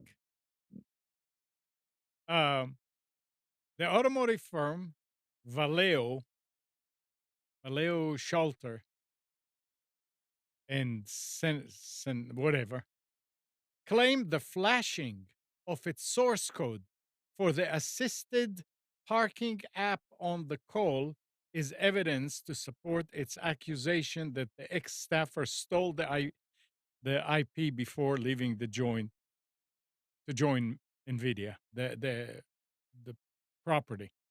So you are in a like in a Zoom call, in a team call, and you minimize your PowerPoint, and underneath it shows something that you stole. um, that Well, Did they grab a screenshot? I'm sure. Yeah. was there criminal intent? Well, Did I he mean, just I mean, he did he forget he the didn't pull moment an this? employee, almost every employee in tech, when they sign a contract, they sign a contract of non-compete, right? Yeah. And there's terms to the non-compete. The moment he violated that, I think the only people who are actually in danger is him specifically, the company Nvidia, and um, and the car company. They'll reach some Kakamami agreement, right? But that guy, he lost his job, that's for sure, and probably will have it. Will find it hard to work in that industry for a while. So, yeah. yeah, and they have the proof. I wonder what Yep. the relationship with NVIDIA is with the car company. Is it when they talk about their parking technology, is it the camera management and all that works That with the application? who knows? Interesting. Yeah. But it's very interesting. And talking about that employees leaving, which is not part of computers 2K now. But it's interesting that you were talking about it. I read an article that said that somebody submitted a bill that would say that when you join a company, you would sign papers that you will stay for a certain length of time, and if you leave before then, you are going to have to pay back not just what you got, but I mean more than that because they invested so much in you. So it's not a law, but it's That's there. interesting because I would expect that if you left early, you would lose your bonus or your signing bonus, things like that. But to say that you had to give back your salary for the Well, I time you mean, worked you there? have to pay in some cases. You have to pay more than what you got in salary as a punishment, as a whatever Whoa. you want to call it. That sounds crazy. Yeah, Yeah, I really hope that would be shut down. yeah, We're not talking about people with capital. We're talking about employees. yeah. This Well, is Yep. what about the yeah. flip side of that? What if the company. So a company has like 60 days or 90 days or whatever it is to decide whether or not they want to keep this Keep. employee. Mhm. So if they let him go before that or during that, do they get severance? Probably not. Not in North Carolina. North Carolina, that you can get fired whenever. It's an at will state, so at will employment state. They can fire you just because you I don't know, Parted you your hair walk the the wrong wrong way. Well, side. It's like I'm just referring to what Amna just said about the people leaving beforehand and then the company punishing them. This should be like the flip side if they let employee Yeah. go ahead of time. I mean, this is just, I mean, it just kind of rang a bell when uh, it was mentioned. Anyway, so you guys were talking about monitors earlier. Yeah. Is your monitor an OLED? Oh, what? OLED? OLED, I don't the know. technology. That's No, you sound like How you're about talking yours? gibberish. How about no, yours? no. So, OLED monitors risk burn-in, especially with static images. That burn-in went out with uh, flat screens. That the early ones did get it, Yeah. but the latter ones, the LEDs, did not get burn-in.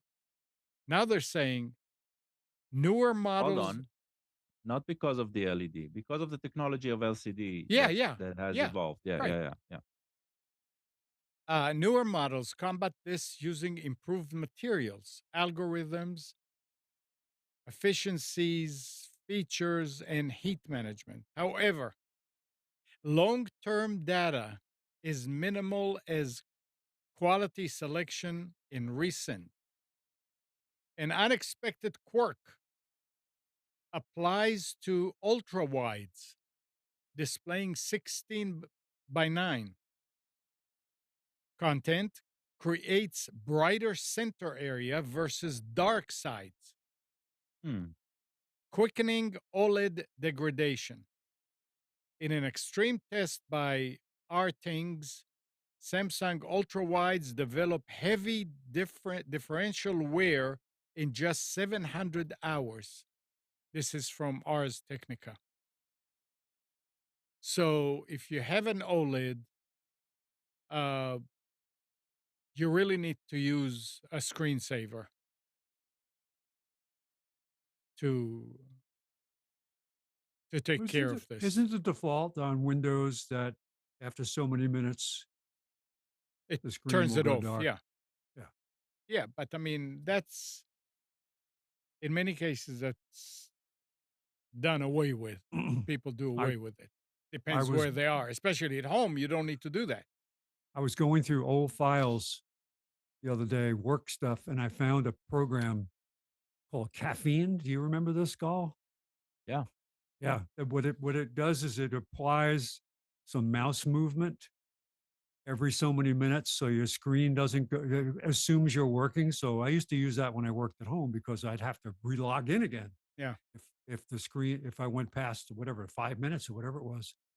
So Yeah, but you could yeah, always override it with the settings. you Not if you're couldn't. not No, the no, not if it's administrator.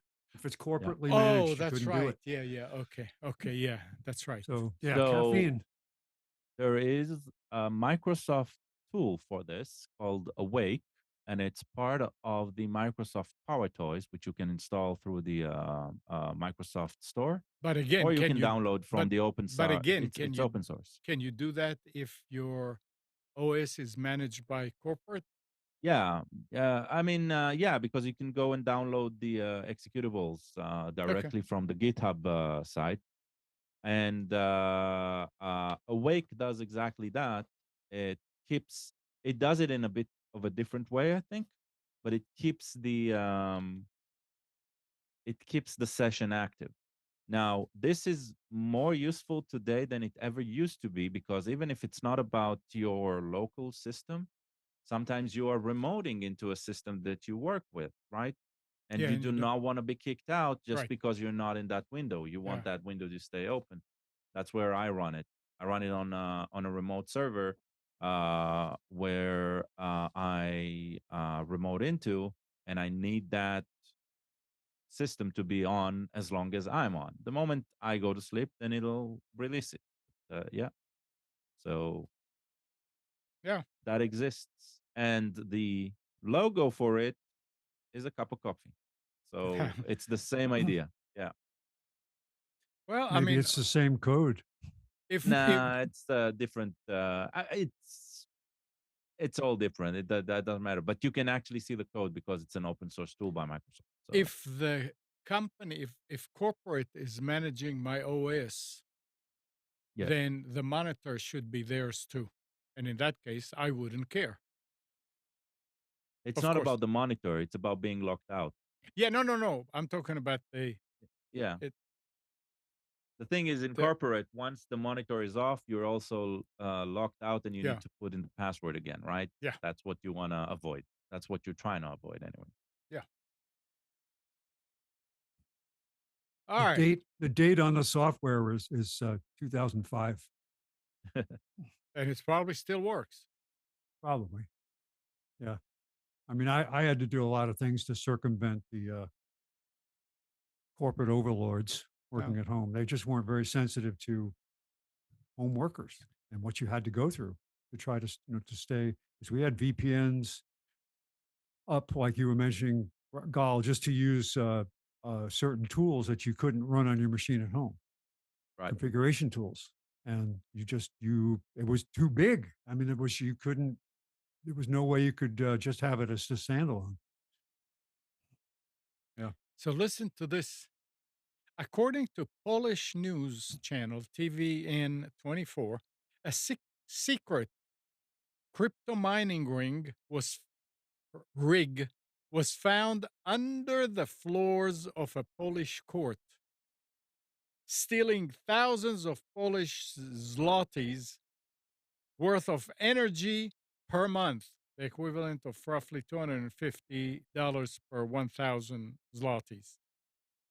Okay. It's currently unknown how long the rig was running. The rig was running because the illegal operation went undetected, partly because the computers used were connected to the internet through their own modems rather than through the court's network. So Interesting. somebody figured out a way how to go in there and install that stuff, use their electricity. Maybe they should pass a law saying that all Bitcoin mining needs to be done by wind power, Mm. right? Because it's not environmentally sound to be drawing off a This coal-fired this grid. this was done by Polish power. Hmm. Now, last week we were talking about iMessage on Android.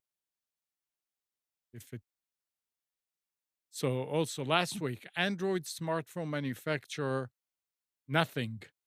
I never heard of them, but it's apparently a manufacturer called Nothing. It's because they do nothing. Well, announced that it's bringing iMessage to its newest phone through a new Nothing Chats app powered by the messaging platform Sunbird. After launching Friday, the app was shut down within 24 hours, and the Sunbird app, which Nothing Chat is a clone of, was put on pause. The reason? It's a security nightmare, Ars Technica saying. The initial sales pitch for this app, that it would log you into iMessage on Android if you handed over your Apple username and password, was a huge security red flag that meant Sunbird would need an ultra secure infrastructure to avoid disaster. Instead, Okay. the app turned out to be about as unsecure as you could possibly be. Here's Nothing's statement. We've removed the Nothing Chat beta from the Play Store and will be delaying the launch until further notice to work with Sunbird to fix several bugs. We apologize for the delay and will do right by our users. amazing that it had to come all the way to release before they found out what it was doing. Well, because nobody was looking at it. Huh? Hmm. Nothing. Now, I thought that Apple was going to offer an app for Android for iMessage. Is that not happening? I think it's not happening. I think there was, if I remember correctly, they came out with an announcement, and like a month later, they said no, like that's not happening. Yeah. It was 'Cause I supposed to be both PC and Android, and then they decided against it. As I'm looking now, just did some quick searches, and it looks like there are lots of apps out there that aggregate different chats, including iMessage. It's Well, not the quite the one same as that I having native know that actually iMessage. works, the one that Yeah. I know that actually works is Beeper. That's the one Uh, I'm looking at. Yeah. yeah, that's Yep. the only one that actually works. The other options are to roll your own matrix server and bridge, uh, because that's what they're doing. They are running a matrix server for you that is completely encrypted on the server side. So yes, you do provide your username and password for iMessage, for example, but it only is maintained on the server associated with it. Nobody else has access to it. Only you have the encryption keys Hmm. for it. Yeah. So And it's their free. infrastructure for now it's free. Yeah. So they are working on a premium service. I am guessing that the premium service is going to be the same exact thing that you do today, but with multiple accounts for each of the channels. So this would allow, let's say, I don't know, marketing office, right, to log into multiple accounts and manage those across. One of the things that I can see as a premium service is the ability to create group chats with users from different services. So let's say you're on WhatsApp, I'm on Signal, and somebody's on Telegram, and we can still have a group chat together. Uh, it can be done with Matrix as a bridge that does bidirectional communication, and it it sort of works as you remember mailing list servers. So something to that idea. Like it doesn't matter what client you're using, the moment you're connected to a hub like this, it'll allow that. So for now, it's free. They used to charge like $10 a month at the beginning as a trial run. They stopped that. They decided to switch to free to grow their networks. Works surprisingly well. Uh, I know that when I stepped into this, I said I will never pay $10 a month. Um, I would definitely. I mean, if they start charging $5 a month, I would do it in a blink. If it'll be 10, I will think about what they're giving me for free versus what they're giving me paid, and decide then. It's a phenomenal service. So sorry, I know I'm talking about it probably too much, but I really like the way No, it's it interesting. changed It's my interesting. habits. Yeah, I yeah. have one family member that's Android, and I've been mentioned to her several times about this being available soon. But I'm disappointed that Apple's not doing it. But Oh, Yeah, Apple's not gonna do it. That's my guess. It's like unless I mean the moment if Apple sometime in the future make a change like Microsoft did, embracing open source, maybe things will change, they right? never will. Because Mm. it'll yeah, I don't think it'll happen. Because if a move like that will invite community in, and will be a place where people can improve on something existing. Until something like that happens, I doubt that will happen, because Apple were never about open connection, right? Never. It's about controlling end to end. Yep. So, yeah, I don't know. The fact that they are forced to use USB-C probably uh, is something they're griping on in Apple headquarters, probably thinking they can do it better, right? So All right, and Oh, Amnon, le- one small thing. I'm not going to go into it today, yeah. but maybe next week we could talk about it some more. I ran into some questions when I was traveling recently about what kind of batteries you're allowed to bring with you on the Oh, plane or put in your checked bags. Right? There's a big difference, and there's a calculation you have to perform and all that. What reminded me was when Nick was talking about that jumper pack. I mean, in short, without getting into too many technical details, what batteries can you Well, and you're what? allowed to bring lithium-ion batteries on a flight with you, and where it goes depends on what kind of a device it is. So So again, what are they? go to the TSA and look up. Oh, I want to okay. take a lithium battery with me on a plane. Typically, most of them have to go in your carry-on luggage. It can be it doesn't have to be in your backpack like it's right with you. Mhm. As long as it's with you in the cabin of the plane, because if something were to happen to it, Somebody and would see. no, you would know, and they actually have ways of taking care of it on the plane. They have special bags to put it in if something Which they overheats. cannot do if it's in They the could not do it belly. if it's checked. Yeah. Right. So all has to do with, is the battery inside of an appliance where it was intended to be at So manufacture, so or is it a replacement battery or a raw battery? so So that, you need to know what type of battery it is, yes. So if and you have a charger pack, like to recharge your personal appliances, it has to go with you in the cabin of the plane. but you need to find out what type of batteries are in it. Well, yeah, if it's, oh, no, this is only relating to lithium ion. Yeah. But Oh, okay. most cases it's lithium ion. So what can you check? You can check, like, if I have a recharger pack that I can use to recharge my phone or my computer or whatever that I can bring with me, like one of those portable power Yeah, banks, right? Up to a certain size is allowed. And they look even at if what, it's lithium ion. even if it's lithium ion, and Okay. there's a limitation on the number of watt hours. Okay. So I Okay. think it's like 100, up to 100, and then there's a special exception up to 150. And this is where it gets all squirrely about, Okay. well, what's All the right. special exception mean? Okay. All But right. Yeah. the That's so point of what I that's was making, reason why it reminded me was I looked at the thing that Nick had. I have a jumper pack, and I used it one time to recharge my phone.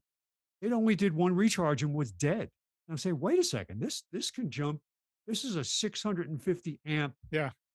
jumper Yeah. for my battery, but it only will charge my phone once. So I went and looked at it, and sure enough, it was very low watt hours. So I said, well, let me look at it. It was 24. The one that Nick mentioned and the one I have is about 24 watt hours, the battery. Hmm. You convert that to milliamp hours, it's only 2000 milliamps. That's nothing. That thing. So I looked at, well, what if I have a 1500 milliamp power bank, right? How many watt hours is that? It's 3 times, it's 75. So it's just so interesting to look at it. These jumper packs are amazing. They can develop Yeah. up to Yeah. 1,000 amps, Yeah. right? But it's because they're using capacitors. They're Right. using other technology to basically spool up the jolt of power. Right. It's not like it's feeding it directly to the battery. No. So it's interesting. I mean, I'm glad All they right. make them, but they don't serve as good recharging things for small devices. Yeah. They're made for what they are made for. They're made for what they're made for. You guys were talking about people losing jobs because of AI. So here is the last article I have that says the Amazon is starting to offer free educational courses on generative AI with an aim to extend critical skills to adults and young learners everywhere. The company initiative called AI Ready is an extension of current AWS based AI skills training programs offered by Amazon, but now includes 8 free courses that cover AI project management and development. Amazon says 21 million people have already trained on AWS cloud computing skills through its programs, not about AI. And it hopes 2 million will use its AI courses by 2025. They said that the demand for talent for AI jobs is increasing, and companies are willing to pay higher salaries for those with the skills. But the courses are also geared toward promoting Amazon's own AI products. So any way you look at it, it's a positive thing. I mean, if you have the time, go ahead and take those courses online. They're free. So it's called AI Ready. We should have billboards. Are you ready for AI? AI has become the new buzzword. Yep. So Yeah. that's what everybody's. And what's crazy to me is that stuff's being labeled as AI. That's not AI. It's just automated programming. Not that it's thinking too hard or whatever. You know what I There's, mean? there's a hearing aid manufacturer that actually calls their hearing aids AI Yeah. because it does a function where it calculates something, but it's not learning anything. It's not. It you know, already it's- learned. Yeah. Somebody it's- already put. Yeah, somebody already did. So it's Yeah. not. It's Yeah. all programming is theoretically artificial intelligence, Right. right? It just decides, go down this path, make a decision based on, factors that it looks at. Yep. All right. Anything else? It's Nah. that time of day. We had turkey egg rolls last night for dinner. Nice. Whoa. Oh, it was good. I had all That kinds of, sounds fancy. all kinds of fixings mixed in with it, like potatoes and cranberries, and then you dip it in gravy. It's great. And you go to sleep afterwards. Yep. Yep. All right. Well, so let's end it today. Thank you, Gal. Thanks, Spence. Thanks, Katie. Rob. Have a great week. And good morning, Kathy, Hannah, Nabil, Mac, Norm, Katie, and Donna. Donna. Dina, Mati, Eleanor, Sarid, Yaakov, and Yael. Thanks, everybody, for tuning to Computers 2K Now. We hope you enjoyed and maybe learned something from our time together. Remember to practice safe computing. Back up your hard drive and update your virus scanner. And change any same password wherever you use them. We'll be back here next Sunday at 9, but you can always reach us at computers2know.com. Again, Monday through Friday, 6 to 9 a.m. Nick is on Wilmington's 980 The Wave and 107.9 FM with his daily news and commentary show. You can tell your Echo device to play 980 The Wave, or you can go later to the recordings at nickcraig.com. Yeah, and I don't want to forget to say thanks, Nick, for today. He had to leave earlier. And then Tuesdays, or actually, you need to go to the website and check when it is. At 7 a.m., Nick and Brian do the Infection podcast. This is about gaming and survival games and some political commentary on Twitch. So just go. Say it again. Surviving gaming. Yeah, well, that too. Yeah. So you can go to twitch.tv/infection podcast to find out what evening the show is at, because it's been different lately. Like Nick said, it has become a podcast. Just Yeah, drop, right. download the latest Yep. episode. Yeah. Yep. All right, everybody. We'll be together again next week. Have a great week.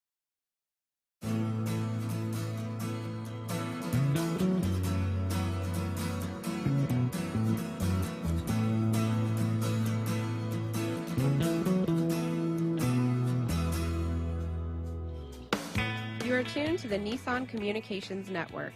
If you tuned in too late, you can always watch each program in its entirety or download an MP3 audio file of it in the archives section at nissancommunications.com. Don't forget to subscribe to our YouTube channel, follow us on Twitter, and like us on Facebook. Sponsored by StreamingGear.com and DeltaForce.net.